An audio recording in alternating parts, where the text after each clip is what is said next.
Hello friends, মাই veg ফুডে আপনাদের সবাইকে স্বাগত। আজকে পটলের আরও একটি দুর্দান্ত রেসিপি নিয়ে চলে এসেছি।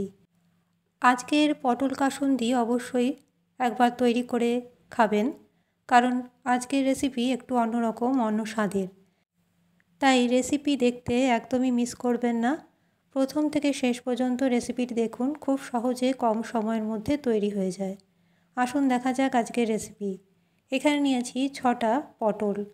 পটলগুলো খোসা ছাড়িয়ে লবণ আর হলুদ মাখিয়ে রেখেছি। এবার তেলের মধ্যে কিছুটা লবণ দিয়েছি যাতে তেল ছিটে না আসে, আর পটলগুলো এর মধ্যে দিয়ে ভালো করে ভেজে নেব। একটা ঢাকা দিয়ে দিলাম। কিছুক্ষণ পর ঢাকাটা সরিয়ে পটলগুলো একটু লালচে করে ভেজে নিতে হবে। 2-3 বার ঢাকা দিয়ে ঢাকা সরিয়ে আমি পটলগুলো এরকম লালচে করে ভেজে নিয়েছি।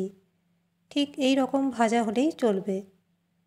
আর আজকের রেসিপি পটল কাসুন্দি যদি আপনাদের পছন্দ হয়, চ্যানেলটি সাবস্ক্রাইব করে রাখবেন। আমার চ্যানেলের সব রেসিপি সম্পূর্ণ নিরামিষ। দেখুন পটলগুলো ভাজা হয়ে গেছে। এর মধ্যে সামান্য জায়গা করে দিয়ে দিলাম 1/2 চামচ কালো জিরে। কালো জিরের থেকে ভালো গন্ধ বেরোলে এর মধ্যে পটলগুলো একটু নেড়ে চেড়ে নেব। আর এর মধ্যেই দিয়ে দিচ্ছি 2 টিস্পুন কাসন্দ আর 1 টিস্পুন জলের সাথে মিশিয়ে এর মধ্যে দিয়ে দিলাম। এবার যেই পাত্রে কাসন্দ রেখেছিলাম সেই পাত্রের মধ্যেই আরও কিছুটা জল দিয়ে এর মধ্যে দিয়ে দিচ্ছি। খুব ভালো করে নেড়ে চেড়ে এর মধ্যে দিয়ে দেবো সামান্য পরিমাণে হলুদ গুঁড়ো আর স্বাদ অনুযায়ী লবণ। রেসিপি কিন্তু এখানেই শেষ নয়। রেসিপিটি প্রথম থেকে শেষ পর্যন্ত দেখার অনুরোধ রইল। আর পছন্দ হলে অবশ্যই সাবস্ক্রাইব করতে ভুলবেন না। একটা লাইক অবশ্যই করবেন, কমেন্টে জানাবেন কেমন লেগেছে। খুব ভালো করে নেড়ে চেড়ে এর মধ্যে দিয়ে দিচ্ছি স্বাদ অনুযায়ী চিনি।